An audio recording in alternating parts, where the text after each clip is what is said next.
조원창 후보자님. 네. 네. 후보자로 추천되신 거에 대해서 축하드립니다. 네, 감사합니다. 후보자님, 사법농단 연루된 사건이 있었죠. 네. 네. 거기에 대한 저희 질의에 대해서 서면 답변을 주셨는데 재판 관여 행위로 받아들여졌거나 사법부 독립이라는 가치에 누를 끼쳤다면 송구스럽다고 대답 주셨습니다. 맞죠? 네, 맞습니다. 통합진보당 사건에서 판결 방향에 대한 내용을 담당 재판관에게 전달했고 서기호 판사 사건에서 소송을 신속하게 진행하라는 내용을 담당 재판관에게 전달했습니다. 이 내용이 2019년 11월 6일 양승태 전 대법관 재판에서 그리고 후보자의 증언과 검찰 조서에도 나와 있는 내용입니다. 이 자리에서 국민들께 제대로 사과하실 생각 있으십니까? 네. 사과 말씀은 드리도록 하지만 제가 사실관계에 대해서만 조금 말씀을 드려도 되겠습니까? 사과는 드리겠습니다. 지금 그 위원님이 말씀하신 것처럼 재판관여 행위로 그 담당 재판부에서 이것을 받아들이고 또는 그러한 모습으로 비춰진 부분에 대해서는 제가 법원에 몸을 담고 있던 당시에 사법부의 독립이나 또 사법부의 신뢰에 누를 끼친 사실이 있다고 보이기 때문에 그 부분에 대해서는 제가 정중히 사과의 말씀을 드리겠습니다. 실제로 그러지 않았는데 외형만 그렇게 보였다는 겁니까? 그 부분에 대해서는 제가 서면 질의에 답변을 드린 것처럼 행정처에서 요구하는 문서를 받았다가 전달하는 게 적절치 않아서 그 문서는 제가 즉시 파쇄를 했습니다. 구두로 전달했다는 거 아닙니까? 구두로 전달한 말이 법률적으로 여러 어려운 문제가 있으니까 신중하게 검토해 주셨으면 좋겠다라는 취지였습니다. 그게 물론 좋습니다. 검찰 조서에서의 발언 내용을 보면 네. 대차게 거절했으면 좋겠지만 그러지 못했습니다. 라고 진술한 거 맞죠? 거기 보면 업무 능력이 부정적인 평가를 받을 수 있다고 생각했습니다. 이런 부분들 때문에 전달을 했는데 곧대로 전달한 건 아니다. 이런 취지로 받아들이면 되겠습니까? 그리고 이 부분과 관련해서 대차게 거절하지 못한 것과 관련해서 국민들께 사과를 다시 한번 해보십시오. 그러면. 네. 그 당시에 문건을 받을 때 전달받을 때 처음부터 거절을 했으면 이런 문제가 발생하지 않았을 것이라고 저는 생각을 하고 그거에 동의를 합니다. 그래서 이 대차게 거절했으면 좋겠지만이라는 말이 나온 게 바로 문건을 전달받을 때 상황에 대한 하고 것이었습니다. 말로 말아야 되는데 네. 이러면 계속해서 갑니다. 네네, 알겠습니다. 그 후보자를 추천하신 국민의힘 추천 사유가 뭔지 아세요? 기본에 충실하고 법원칙을 준수하고 기본에 충실한 재판을 법원 내에 전파하였다라는 내용인데 사법농단 사건을 보면은 이 추천 사유가 맞는지 의심스러워집니다. 그래서 깔끔하게 사과하실 거면 사과하셔야 됩니다. 네, 그 사과하시겠습니까? 부분에 대해서는 다시 한번 정중하게 사과를 드리겠습니다. 네, 좋습니다. 다음 질문합니다. 대통령 권한대행이 국회 선출 몫에 헌법재판관을 임명하는 것, 조원창 후보자와 같은 경우입니다. 이 임명하는 것과 관련해서 헌재에서도 법리상 가능하다고 했고 그리고 어제 두 후보도 가능하다고 했습니다. 후보자의 생각은 어떠십니까? 네, 제 생각도 헌법 규정에 9명의 재판관을 대통령이 임명한다 되어 있고 그 다음 항에 그중에 3명은 대법원장이 지명하는 자, 또 국회가 선출한 자 3명을 임명한다라고 되어 있기 때문에 규정상은 당연히 임명하는 것이 맞다고 생각을 합니다. 다만 여러 가지 학설이 있는 부분은 간과할 수는 없다고 그 부분도 마찬가지로 생각을 하고 있습니다. 그러면 탄핵 심판을 지금 6명이 해야 한다고 주장하는 그래서 추가 헌재 재판관 임명을 하지 말아야 한다고 주장하는 국힘당의 주장이 옳다고 생각하는 겁니까? 일단은 지금 규정이 일곱 명이 심리를 할 수 있는 규정입니다. 근데 그 규정 자체가 가처분으로 되어 있어서 6명이 지금 심리를 하고 계시는데 그 부분에 대해서는 정상적인 방법은 아니라고 생각을 하고 있습니다. 그래서 9명의 재판관이 구성되는 것이 헌법재판소의 정당성을 위해서도 합당한 방법이라고 생각을 하고 그럼 있습니다. 국힘당의 지금 주장은 좀 무리한 주장입니까? 뭐 일각에서 보면 무리하다고 볼 여지도 있다고 생각을 합니다. 후보자의 생각을 묻습니다. 제가 객관적인 다른 사람들을 묻습니까? 여기 후보자가 누굽니까? 후보자의 생각을 묻는 거예요. 네, 알겠습니다. 그 부분에 대해서는 명확하게 이 부분도 명확하게 못합니까? 말씀드리겠습니다. 9명에 구성되는 것이 합당하다고 생각을 합니다. 네.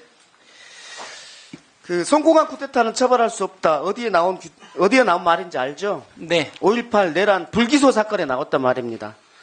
서울의 영화에서 실패하면 반역, 성공하면 혁명이라고 했는데 여기에 대해서 동의하십니까? 네. 동의한다고요? 아니, 그런 말 자체가 있었다는 거에 대해서 지금 제가 말씀드렸습니다. 거기에 대해서 헌법재판관이 되시려고 하는 후보자께서 그 말을 동의하느냐라고 묻습니다. 동의하는지 동의 안 하는지를 묻습니다. 동의하지 않습니다. 예. 통치행위도 사법심사의 대상이 된다는 게 헌재와 대법원의 판례인데 후보자도 그렇게 생각하십니까? 예, 대법원의 판례를 존중하고 그렇게 생각을 합니다. 예, 좋습니다. 대통령의 거부권에 대해서 내재적 한계가 있다는 것에 대해서 동의하십니까? 헌법 정신에 비춰 봐서 어느 정도의 제한이 있을 수 있다는 점에 대해서 동의합니다. 예, 대통령의 거부권에 요건은 무엇이라고? 거부권의 1분 더 드리겠습니다. 예, 거부권의 요건은 제정된 법률이라든지 그런 부분이 헌법에 반하거나 정책적인 판단상 적절하지 않다고 보일 때 거부권을 행사할 수 있다라고 생각을 합니다. 거부권의 요건에 여야 합의가 없으면 거부한다라는 것도 있습니까? 명문 규정이 없습니다. 없죠. 그리고 그 내재적 한계에 거부권을 자기 또는 가족, 대통령의 가족 또는 대통령의 본인에 대해서 행사하는 것에 대해서 내재적 한계가 있다는 것에 대해서 동의하십니까? 그 부분에 관해서는 어느 정도 형평성이나 거부권 행사의 공정성을 위해서 헌법 정신에 대해서 충분히 신중한 검토가 필요하다고 생각을 합니다. 하나만 더 묻겠습니다. 과거에 박근혜 대통령 탄핵 때 최순실이 특검 추천에 대해서 야당만이 추천했다고 위헌심사 청구한 거 알고 계십니까? 네, 알고 있습니다. 네, 2분 더 드릴게요. 네. 알고 계십니까? 네, 알고 있습니다. 그것의 결과가 어떻게 나왔는지 알고 계십니까? 합헌 결정이 난 걸로 알고 있습니다. 합헌의 내용이 무엇인지 알고 계십니까? 그 야당의 추천만으로 이루어지더라도 국회 민주적 입법 절차에 의해서, 재량이다라고 네. 본 거죠? 네. 구체적인 내용을 좀 말씀드려보면 수사 대상에 대통령이 포함될 수도 있었던 사정, 그리고 법률에서 규정하고 있는 특별검사의 정치적 중립성과 독립성 확보를 위한 보완 장치가 있는지 이런 사정들을 고려했을 때 여당을 추천권자에서 배제하고 교섭단체가 있는 두 야당만 추천하도록 한 것은 입법 재량의 범위에 속한다. 이렇게 했습니다. 그렇죠? 그렇게 알고 있습니다. 그러면 이번 내란 특검과 관련해서 야당이 추천하도록 하는 것과 관련해서도 이것이 위헌이 아니라고 볼 수 있습니까? 헌법재판소의 그 판단과 그에 따른 기준은 앞으로 이루어질 결정에서도 기준으로 작용할 거라고 생각을 합니다. 그렇죠. 과거의 헌법재판소의 심판의 내용이 이후에 할 거에 대해서 것에 대해서도 될 텐데 문제는 지금 한덕수 권한대행이 이 내란 특검과 관련해서 야당만이 추천한다고 해서 이게 위헌이라고 거부권을 행사하면 이 거부권에 대해서 헌법상에 맞는지, 또 하나는 그 내란 특검이 한덕수 권한대행 본인에게도 해당됨에도 불구하고 거부권을 행사하는 것이 맞는지 이 부분에 대해서 견해를 주십시오. 그 부분은 거부권을 행사하는 당사자인 지금 권한대행께서 생각에 따라서 하시는 부분이기 때문에 제가 그 부분에 대해서 일반 말씀드리는 원리에 거는 의해서 일반적으로는 헌법재판소의 결정에 따른 기준에 부합하는 행위가 이루어지는 것이 합당할 수 있다고 생각을 합니다. 수고하셨습니다. 이 원장으로 한 말씀 하겠습니다.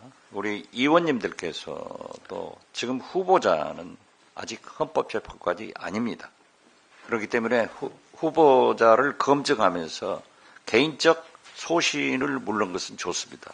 단 만약 헌법재판관으로 임명됐을 때 어떠하겠느냐 하는 것은 지금 이 국민들이 시청을 하고 있기 때문에 국민 편의를 위해서 꼭 헌법재판관이 임명되면 어떻게 하시겠느냐 하는 전제를 붙여주시기 바랍니다. 후보자도 자기 과거의 재판이 잘못됐다 이러한 문제에 대해서 과감하게 사과 반성하는 것은 좋습니다. 그렇지만은 개인 소신에 대해서는 분명히 말씀을 하셔야 됩니다. 그리고 헌법재판관이 되면 어떻게 하겠다 하는 말씀을 해야 됩니다.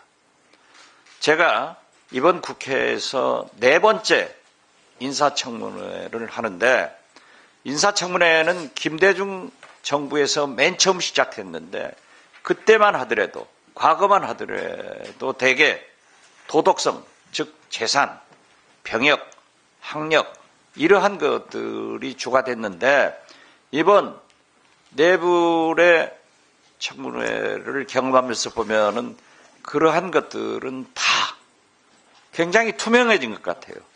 그래서 우리 50대 정도의 공직자들은 참 과거의 삶을 투명하게 살았구나 높이 평가를 합니다. 그렇지만 지금 현재 헌법재판소는 이 무속인들의 의거에서 좌지우지되고 있는 이런 현실을 감안해서 분명한 입장을 말씀해 주시기 바랍니다. 후보자님. 네. 개인 소신과 만약 헌법재판관이 되시면은 어떻게 하시겠다는 분명한 입장을 꼭 말씀해 주십시오. 네, 알겠습니다. 네, 그렇게 해 주세요.